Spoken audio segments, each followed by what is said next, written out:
মানুষের জীবনে ফরজ যদি কম হয় তার খবর আছে।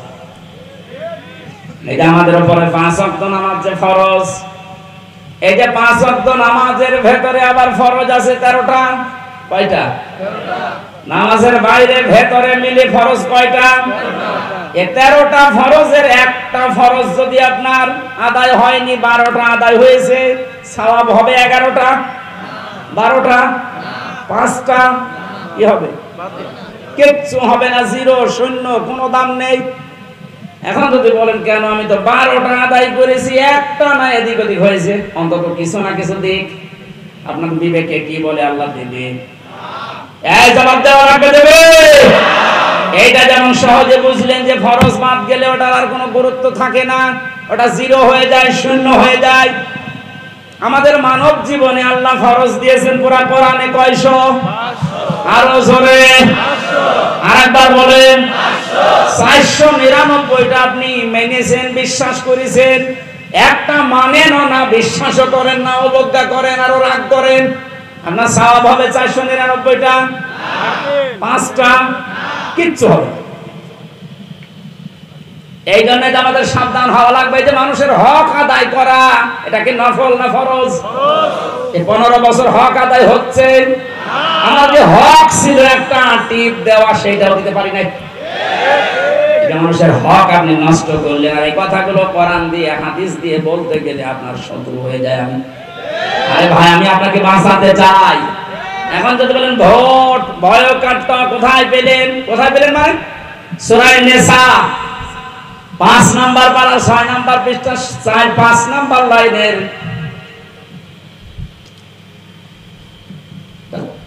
57-58 নাম্বার আয়াতে আছে।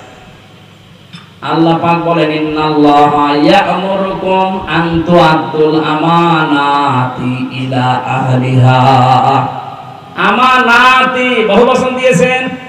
যদি বিশ্বাস করতে মনে কেমন লাগে তাহলে তাফসীর ইবনে কাসির আর মারিফুল কোরআন বাংলাটা নিয়ে আসেন, আপনাকে আমি দেখাচ্ছি। ওখানে বয়কাট লেখা আছে আমানতের ব্যাখ্যায়। ওনার চাইতে আল্লামা শফি মুফতি শফি আপনার চাইতে কোরআন কম বোঝে, তাই ভোট লিখেছে নাকি? কথা বলেন। আর যে উল্টিয়ে দেন, কোথায় পেলেন ভোট, কোথায় পেলেন রায়? তাহলে আয়াতকে আল্লাহ খেলা করার জন্য দিল। নামাজের প্রথম শিক্ষায় যখন আপনি নিতে পারেন যে 13টা ফরজের 12টা আদায় হলে, একটা আদায় না হলে সব শেষ, জিরো হবে। এই যে ভোট, রায়, সমর্থন, এটাও তো একটা ফরজ, কোরআনে কারিমের নির্ধারিত ফরজের ভেতরে একটা। এটা আজ আপনি আদায় না করতে দিয়ে হাজার হাজার লক্ষ লক্ষ মানুষকে আপনি বঞ্চিত করলেন, আপনি কি জবাব দেবেন? আমার তো ভয় হচ্ছে। ও ভাই, আমির হামজা শুধু আপনার এই দলের লোক না। কোরআন শরীফ যেমন প্রত্যেকের জন্য, আমির হামজা সবার জন্য। নির্ধারিত কোন দল এই দলের এজেন্ট না, কখনো না। আমি কোরআন প্রচার করতে আসি, আমি সবার। এজন্য বড় মায়া মহব্বত নিয়ে কথা বলছি। রাজবাড়িতে আসার সময় যদি আমি দেখি যে একটা বাচ্চা পানিতে পড়ে ডুবে মারা যাচ্ছে, তাকিয়ে দেখলাম যে এমন মানুষের বাচ্চা যে লোকটা আমার নামে মামলা দিয়েছিল, ওর জন্য আমি 3 বছর জেল খাটলাম, বলবো ঠিক আছে মরে যায়, যাক, দরকার দোয়া করে দেব? হবে? আমার যদি ন্যূনতম বিবেক থাকে, আমার আমার পোশাক আশাক ভিজে যায়, যাক, আমার গায়ে ময়লা লাগে, লাগুক, আগে বাচ্চাটাকে বাঁচানো, এটা আমার ঈমানের দাবি হবে। শত্রু ছেলের সাথে যদি আপনি আচরণ করতে পারেন, আপনি তো আমার শত্রু না, আপনাকে আমি জাহান্নাম থেকে বাঁচাতে, জান্নাতের পথ দেখাতে এসেছি। সুতরাং এইরকম মন নিয়ে কথা শোনেন যে আপনি আসলে ভুল পথে আছেন, ভুল করে ফেলেছেন, আপনাকে বাঁচতে হবে। আল্লাহ পাক ফরজ বিষয়গুলো এজন্য আমাদের সামনে দিচ্ছেন যেন ভুল হয়ে না যায়। ভালোভাবে বারবার খেয়াল কর, যেখানে বসে আছেন এইটার আসল ফরজ বা গুরুত্বপূর্ণ জিনিস এই সামিয়ানার খুঁটি।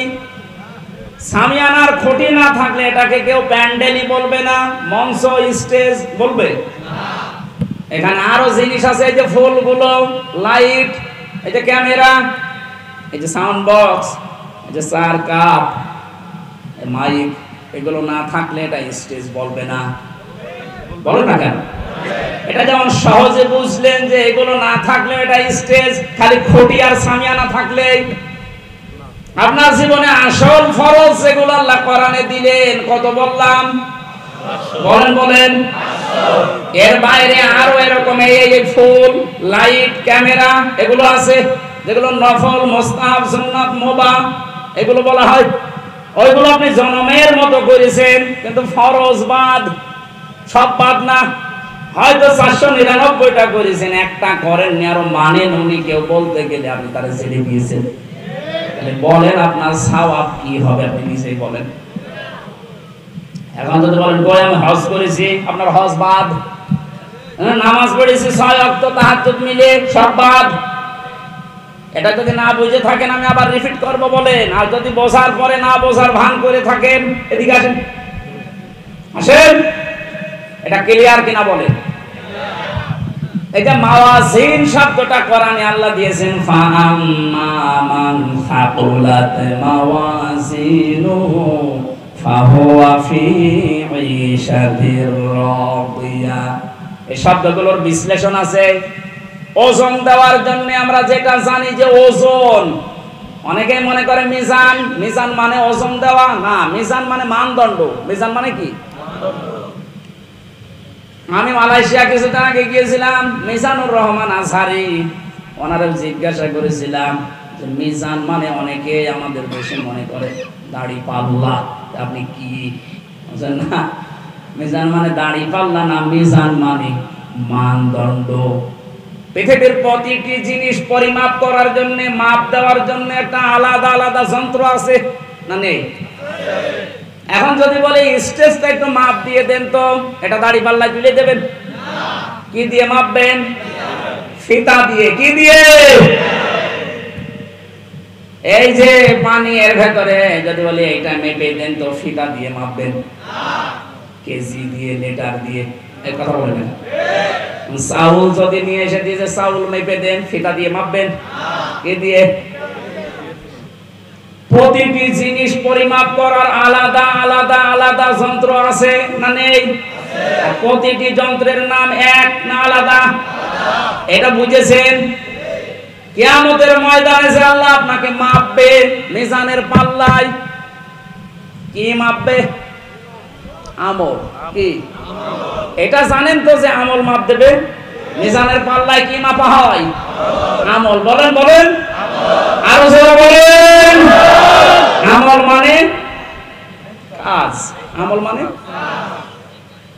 এখানে আসলে বিভিন্ন রকমের শ্রোতা, তো এই জন্য বোঝানো সমস্যা হবে। এইরকম মানের শ্রোতা হলে একবারে বুঝে ফেলবে। একবারে জবাব দেন তো আপনারা, আমল মানে বাংলায় কি? কাজ। কি মাপে? ফিতা দিয়ে। যে এখান থেকে এই কয় কেজি কাজ, কাজ এই যে এইভাবে দাড়ি পাল্লায় তুলে দিলাম 5 কেজি কাজ, এভাবে মাপে? কি এতদিন কি পড়িয়েছেন আর কি বুঝেছেন বলেন? যে মিজানের পাল্লা সে জন্মের পর থেকে নাম শুনছি, মিজানের পাল্লায় মাপ দেওয়া হবে মানুষের কি? আমল। বলেন আমল মানে কাজ। তো আমরা জানি যে দাড়ি পাল্লা দিয়ে মাপে না, কাজ মাপার একটা আলাদা জিনিস আছে। পানি যদি মাপতে হয় লিটার দিয়ে, এই স্টেজ মাপতে হয় ফিতা দিয়ে, তাহলে কাজ মাপতে হয় দাড়ি পাল্লা দিয়ে। কি দিয়ে? মানদণ্ড। কি দিয়ে? ওইটার বাংলা নাম আমরা জানি, যখন মাপ দেয়, কাজ মাপতে হলে একটা ওজনের যন্ত্র আছে, সেটা হচ্ছে গুরুত্বের ভিত্তিতে কাজ মাপা হয়। এটা না বুঝলে আবার প্রশ্ন করে। কাজ মাপতে হলে কি দিয়ে মাপে? গুরুত্ব দিয়ে। কি দিয়ে? আমার মনে হয় এখনো বোঝেন। কাজ মাপে কি দিয়ে? আমি যে আয়াত পড়েছিলাম তাফসিরে যাচ্ছি, সূরা হাক্কাত 19, 20, 21, 22, 23 নাম্বার আয়াত আমরা তেলাওয়াত করছিলাম। এটা একটা আমল নামার বিষয় সামনে নিয়ে এসেছেন আল্লাহ। কিয়ামতের ভয়াবহ দৃশ্যের কথা এর আগের কয়েকটা আয়াতে আল্লাহ জানিয়েছেন যে কিয়ামত এইভাবে কায়েম হবে। হাক্কাত মানে মহাপ্রলয়, কিয়ামতের নাম। এখানে আল্লাহ যে বিষয়টা আমাদেরকে নিয়ে এসে দিলেন আমাদের জীবন পরিষ্কার পরিচ্ছন্ন করার জন্য, যখন বিচারের কাঠগড়ায় আল্লাহ দাঁড় করাবেন, বিচার যখন শুরু হবে, আল্লাহর বিচারে 3টা বিষয় থাকবে। আল্লাহ রাব্বুল আলামিন যে বিচার ব্যবস্থা সাজিয়েছেন, আল্লাহর বিচারে কোনো অবিচার নেই, হালকা আছে। আল্লাহ কিন্তু কোনোদিন অবিচার করেননি, অবিচার করবেনও না। আল্লাহর বিচারে কোনো অবিচার নাই, বলেন আরো জোরে। আল্লাহ যদি ন্যায় বিচারও করে, কেউ জান্নাতে যাবে না। এটা ঠিক আছে? হ্যাঁ ঠিক আছে, হ্যাঁ এটা ঠিক আছে। আল্লাহ যদি সত্যিই ন্যায় বিচার করে, এখানে কেউ আমরা জান্নাতে যেতে পারবো না। আল্লাহ রাব্বুল আলামিন যদি বলেন যে আমি ন্যায় বিচার করলাম, দেখে তুই জান্নাতে কি করে যাস, শুধুমাত্র পানির হিসাবটা দিয়ে যা, আর খাওয়া লাগবে। 3 নম্বরে একটা বিচার আছে আল্লাহর দরবারে। ওই যে কাবা শরীফ তাওয়াফ করার সময় মানুষ যে কথাটা ষষ্ঠ চক্করে আল্লাহকে বলে, আল্লাহুম্মা ইন্না আলাইয়া হুকুকান ফিমা বাইনি ওয়া বাইনিকা। হে আল্লাহ, তুমি আমার মালিক, আমি তোমার বান্দা, দাস, গোলাম, তোমার ঘরের সামনে এসেছি। মালিক হিসাবে তুমি আমার মতো দাসকে সব দিয়েছো, আমি নেই থেকে আজ হামজা হয়েছি। কথা বলে না কেন? আমি তো উল্লেখ করার মতো কিছু ছিলাম না, সেখান থেকে তুমি আমাকে আজ হামজা বানিয়েছো। কিন্তু তুমি আমার মালিক হিসাবে আমার মতো গোলামের কাছে এই ভৃত্য, চাকর, দাস যাই বলেন আমার কাছে তো তুমি কিছু পাবে। আমি তো কিছুই এই 33 বছরে দিতে পারলাম না। একটা জিনিস আমার আজই ময়দানে আছে, যে তুমি আমার মাফ করে দাও। আল্লাহ রাব্বুল আলামিন এই কথা শোনার পরে বান্দার আমল নামাটা যদি পছন্দ হয়, দেখার পরে দেখবে যদি কোনো ফরজ জিনিস কম না থাকে, আল্লাহ তারে মাফ করবে। এখান থেকে একটা শিক্ষা বের হয়, কোরআন শরীফের ভেতরে আল্লাহ 500 ফরজ দিয়েছেন। কত? 500 ফরজের যদি একটা আপনার না থাকে, যদি কম হয় এবং অবজ্ঞা, এটা আল্লাহ দেখে, তাহলে আপনার খবর আছে। ফরজ জিনিস আল্লাহ ছাড়বেন না, ফরজটা আল্লাহ ঠিক মতো দেখবেন। এই জন্য এটা রেকর্ড হচ্ছে, যত মানুষ আজ ভিডিও করছে, যেন এটা ছড়ায়। মানুষের জীবনে ফরজ যদি কম হয়, তার খবর আছে। এটা আমাদের উপরে 5 ওয়াক্ত নামাজ যে ফরজ, এই যে 5 ওয়াক্ত নামাজের ভেতরে আবার ফরজ আছে 13টা। কয়টা? 13টা। নামাজের বাইরে ভেতরে মিলে ফরজ কয়টা? 13টা ফরজের একটা ফরজ যদি আপনার আদায় হয়নি, 12টা আদায় হয়েছে, সওয়াব হবে 11টা। 12টা? 5টা কি হবে? কিচ্ছু হবে না, জিরো, শূন্য, কোনো দাম নেই। এখন যদি বলেন কেন, আমি তো 12টা আদায় করেছি, একটা না এদিক ওদিক হয়েছে, অন্তত কিছু না কিছু দিক। আপনার বিবেকে কি বলে আল্লাহ দেবে? এই জবাব দেওয়া লাগবে, দেবে। এইটা যেমন সহজে বুঝলেন যে ফরজ বাদ গেলে ওটার আর কোনো গুরুত্ব থাকে না, ওটা জিরো হয়ে যায়, শূন্য হয়ে যায়। আমাদের মানব জীবনে আল্লাহ ফরজ দিয়েছেন পুরা কোরআনে কয়শো? 500। আরো জোরে 500। আরেকবার বলেন 500। 499টা আপনি মেনেছেন, বিশ্বাস করেছেন। একটা মানেন না, বিশ্বাসও করেন না, অবজ্ঞা করেন, আরো রাগ করেন। আপনার সওয়াব হবে 499টা? 5টা কিচ্ছু হবে। এই জন্য আমাদের সাবধান হওয়া লাগবে যে মানুষের হক আদায় করা, এটা কি নফল না ফরজ? এই 15 বছর হক আদায় হচ্ছে। আমার যে হক ছিল একটা টিপ দেওয়া, সেইটাও দিতে পারি নাই। মানুষের হক আপনি নষ্ট করলেন। আর এই কথাগুলো কোরআন দিয়ে, হাদিস দিয়ে বলতে গেলে আপনার শত্রু হয়ে যায়। আরে ভাই, আমি আপনাকে বাঁচাতে চাই। এখন যদি বলেন ভোট বয়কটটা কোথায় পেলেন? কোথায় পেলেন মানে? সূরা নিসা 5 নাম্বার পারা 6 নাম্বার পৃষ্ঠা 5 নাম্বার লাইনের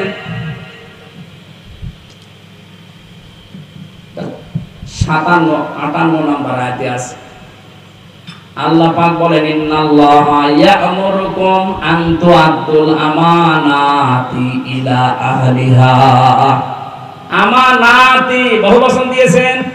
যদি বিশ্বাস করতে মনে কেমন লাগে, তাহলে তাফসীর ইবনে কাসির আর মারিফুল কোরআন বাংলাটা নিয়ে আসেন, আপনাকে আমি দেখাচ্ছি। ওখানে বয়কাট লেখা আছে আমানতের ব্যাখ্যায়। ওনার চাইতে আল্লামা শফি, মুফতি শফি আপনার চাইতে কোরআন কম বোঝে, তাই ভোট লিখেছে নাকি? কথা বলেন। আর যে উল্টিয়ে দেন, কোথায় পেলেন ভোট, কোথায় পেলেন রায়? তাহলে আয়াতকে আল্লাহ খেলা করার জন্য দিল। নামাজের প্রথম শিক্ষায় যখন আপনি নিতে পারেন যে 13টা ফরজের 12টা আদায় হলে একটা আদায় না হলে সব শেষ, জিরো হবে। এই যে ভোট, রায়, সমর্থন, এটাও তো একটা ফরজ, কোরআনে কারিমের নির্ধারিত ফরজের ভেতরে একটা। এটা আজ আপনি আদায় না করতে দিয়ে হাজার হাজার লক্ষ লক্ষ মানুষকে আপনি বঞ্চিত করলেন, আপনি কি জবাব দেবেন? আমার তো ভয় হচ্ছে। ও ভাই, আমির হামজা শুধু আপনার এই দলের লোক না। কোরআন শরীফ যেমন প্রত্যেকের জন্য, আমির হামজা সবার জন্য। নির্ধারিত কোন দল এই দলের এজেন্ট না, কখনো না। আমি কোরআন প্রচার করতে আসি, আমি সবার। এজন্য বড় মায়া মহব্বত নিয়ে কথা বলছি। রাজবাড়িতে আসার সময় যদি আমি দেখি যে একটা বাচ্চা পানিতে পড়ে ডুবে মারা যাচ্ছে, তাকিয়ে দেখলাম যে এমন মানুষের বাচ্চা যে লোকটা আমার নামে মামলা দিয়েছিল, ওর জন্য আমি 3 বছর জেল খাটলাম, বলবো ঠিক আছে মরে যায়, যাক দরকার দোয়া করে দেব? হবে? আমার যদি ন্যূনতম বিবেক থাকে, আমার আমার পোশাক আশাক ভিজে যায়, যাক, আমার গায়ে ময়লা লাগে লাগুক, আগে বাচ্চাটাকে বাঁচানো, এটা আমার ঈমানের দাবি হবে। শত্রু ছেলের সাথে যদি আপনি আচরণ করতে পারেন, আপনি তো আমার শত্রু না, আপনাকে আমি জাহান্নাম থেকে বাঁচাতে, জান্নাতের পথ দেখাতে এসেছি। সুতরাং এইরকম মন নিয়ে কথা শোনেন যে আপনি আসলে ভুল পথে আছেন, ভুল করে ফেলেছেন, আপনাকে বাঁচতে হবে। আল্লাহ পাক ফরজ বিষয়গুলো এজন্য আমাদের সামনে দিচ্ছেন যেন ভুল হয়ে না যায়। ভালোভাবে বারবার খেয়াল কর, যেখানে বসে আছেন এইটার আসল ফরজ বা গুরুত্বপূর্ণ জিনিস এই সামিয়ানার খুঁটি। সামিয়ানার খুঁটি না থাকলে এটাকে কেউ প্যান্ডেলই বলবে না, মঞ্চ, স্টেজ বলবে না। এখানে আরো জিনিস আছে, এই যে ফুলগুলো, লাইট, এই যে ক্যামেরা, এই যে সাউন্ড বক্স, এই যে চার কাপ, মাইক, এগুলো না থাকলে এটা স্টেজ বলবে না। বলো না কেন? এটা যেমন সহজে বুঝলেন যে এগুলো না থাকলে এটা স্টেজ, খালি খুঁটি আর সামিয়ানা থাকলে। আপনার জীবনে আসল ফরজ যেগুলো আল্লাহ কোরআনে দিলেন, কত বললাম? বলেন। এর বাইরে আরো এরকম এই ফুল, লাইট, ক্যামেরা, এগুলো আছে যেগুলো নফল, মুস্তাহাব, সুন্নাত, মুবাহ এগুলো বলা হয়। ওইগুলো আপনি জনমের মতো করেছেন, কিন্তু ফরজ বাদ, সব বাদ না। হয়তো 499টা করেছেন, একটা করেননি, আরো মানেন উনি, কেউ বলতে গেলে আপনি তারা ছেড়ে দিয়েছেন। তাহলে বলেন আপনার সওয়াব কি হবে? আপনি নিজেই বলেন। এখন যদি বলেন কই আমি হজ করেছি, আপনার হজ বাদ। নামাজ পড়েছি 6 ওয়াক্ত তাহাজ্জুদ মিলে, সব বাদ। এটা যদি না বুঝে থাকেন আমি আবার রিপিট করব বলেন। আর যদি বোঝার পরে না বোঝার ভান করে থাকেন, এদিকে আসেন, আসেন, এটা ক্লিয়ার কিনা বলেন। এটা মাওয়াজিন শব্দটা কোরআনে আল্লাহ দিয়েছেন, ফাআম্মা মান সাকুলাত মাওয়াজিনুহু ফাহুয়া ফি ঈশাতির রাদিয়া। এই শব্দগুলোর বিশ্লেষণ আছে। ওজন দেওয়ার জন্য আমরা যেটা জানি যে ওজন, অনেকেই মনে করে মিজান, মিজান মানে ওজন দেওয়া না, মিজান মানে মানদণ্ড। মিজান মানে কি? আমি মালয়েশিয়া কিছুদিন আগে গিয়েছিলাম, মিজানুর রহমান আজহারি, ওনারা জিজ্ঞাসা করেছিলাম যে মিজান মানে অনেকে আমাদের দেশে মনে করে দাড়ি পাল্লা, আপনি কি বুঝেন না? মিজান মানে দাড়ি পাল্লা না, মিজান মানে মানদণ্ড। পৃথিবীর প্রতিটি জিনিস পরিমাপ করার জন্য, মাপ দেওয়ার জন্য একটা আলাদা আলাদা যন্ত্র আছে না নেই? এখন যদি বলে স্টেজটা একটু মাপ দিয়ে দেন তো, এটা দাড়ি পাল্লা তুলে দেবেন? কি দিয়ে মাপবেন? ফিতা দিয়ে। কি দিয়ে? এই যে পানি এর ভেতরে যদি বলে এইটা মেপে দেন তো, ফিতা দিয়ে মাপবেন? কেজি দিয়ে, লিটার দিয়ে? এই কথা বলবেন। চাউল যদি নিয়ে এসে দিয়েছে চাউল মেপে দেন, ফিতা দিয়ে মাপবেন? কি দিয়ে? প্রতিটি জিনিস পরিমাপ করার আলাদা আলাদা আলাদা যন্ত্র আছে না নেই? প্রতিটি যন্ত্রের নাম এক না আলাদা? এটা বুঝেছেন? কিয়ামতের ময়দানে যে আল্লাহ আপনাকে মাপবে মিজানের পাল্লায়, কি মাপবে? আমল। কি এটা জানেন তো যে আমল মাপ দেবে? মিজানের পাল্লায় কি মাপা হয়? আমল। বলেন বলেন, আরো জোরে বলেন। আমল মানে কাজ। আমল মানে এখানে আসলে বিভিন্ন রকমের শ্রোতা, তো এই জন্য বোঝানো সমস্যা হবে। এইরকম মানের শ্রোতা হলে একবারে বুঝে ফেলবে। একবারে জবাব দেন তো আপনারা, আমল মানে বাংলায় কি? কাজ। কি মাপে? ফিতা দিয়ে। যে এখান থেকে এই কয় কেজি কাজ। কাজ এই যে এইভাবে দাড়ি পাল্লায় তুলে দিলাম 5 কেজি কাজ, এভাবে মাপে? কি এতদিন কি পড়িয়েছেন আর কি বুঝেছেন বলেন? যে মিজানের পাল্লা সে জন্মের পর থেকে নাম শুনছি, মিজানের পাল্লায় মাপ দেওয়া হবে মানুষের কি? আমল। বলেন, আমল মানে কাজ। তো আমরা জানি যে দাড়ি পাল্লা দিয়ে মাপে না, কাজ মাপার একটা আলাদা জিনিস আছে। পানি যদি মাপতে হয় লিটার দিয়ে, এই স্টেজ মাপতে হয় ফিতা দিয়ে, তাহলে কাজ মাপতে হয় দাড়ি পাল্লা দিয়ে। কি দিয়ে? মানদণ্ড। কি দিয়ে? ওইটার বাংলা নাম আমরা জানি, যখন মাপ দেয়। কাজ মাপতে হলে একটা ওজনের যন্ত্র আছে, সেটা হচ্ছে গুরুত্বের ভিত্তিতে কাজ মাপা হয়। এটা না বুঝলে আবার প্রশ্ন করে। কাজ মাপতে হলে কি দিয়ে মাপে? গুরুত্ব দিয়ে। কি দিয়ে? আমার মনে হয় এখনো বোঝেন। কাজ মাপে কি দিয়ে?